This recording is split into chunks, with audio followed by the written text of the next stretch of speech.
If I'm to say the phrase flying cars, you might think I'm talking about science fiction or at the very least the Jetsons, but this is a concept that Uber, at least, is working very heavily toward implementing in the real world, which could be interesting if it works. For now, we have concepts of how these things would take off and land without killing everyone. So what we have here is the Humphreys and Partners, let's call it the beehive design. It accommodates 900 passengers per level, per hour, and uses sustainable materials to create an ecosystem that kind of blends into the nature around it. You may notice by looking at this picture, you still have to drive to the Uber Skyport concept. I don't want to say this, but as someone with trypophobia, I am disgusted by this look.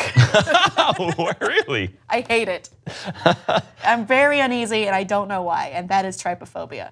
I really enjoy that it does feel like we could fit it in on the fields of Naboo or Ewoks, the Ewok village. I actually kind of like the design, but I am very troubled by the fact that yes, we have to drive to the flying Skyport. Leave your car there and then they'll fly you. Especially, again, we live in a world where self-driving cars can't work and actually hit people, but we're gonna go jumping right into flying cars by 2028. 3 dimensions. Yes, apparently these Skyports claim that they're gonna be able to transport 4,000 passengers per hour, which sounds like an insane amount. Also, you have to wonder, how is this going to affect how close this can be to airports, how close this can be to certain drones. There's a lot of regulation. It's insane. Not there yet. Yeah. I mean, I think this might be a little bit ahead of current technologies, but technology usually races ahead of laws that govern technology.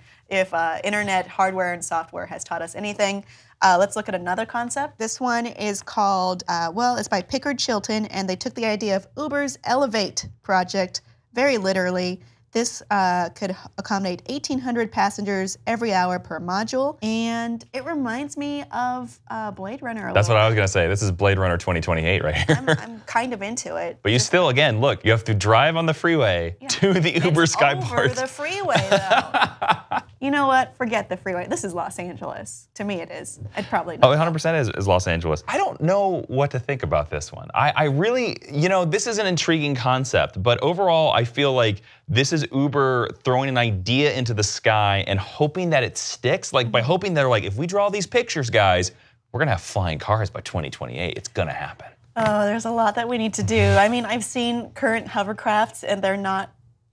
They're not feasible as a consumer or a mass transit kind of taxi service or whatever you want to call it. It's not going to work at this point. No. Maybe in 10 years. Technology can jump a lot in 10 years.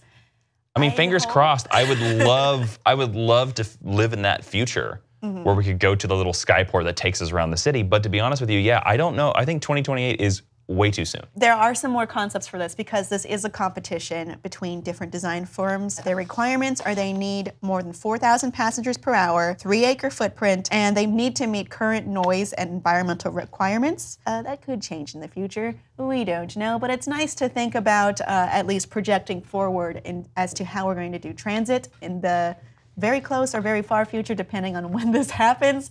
Audience, would you pay for a flying Uber service, or is it terrifying? You're welcome to your opinions, and please share them on Facebook and Twitter.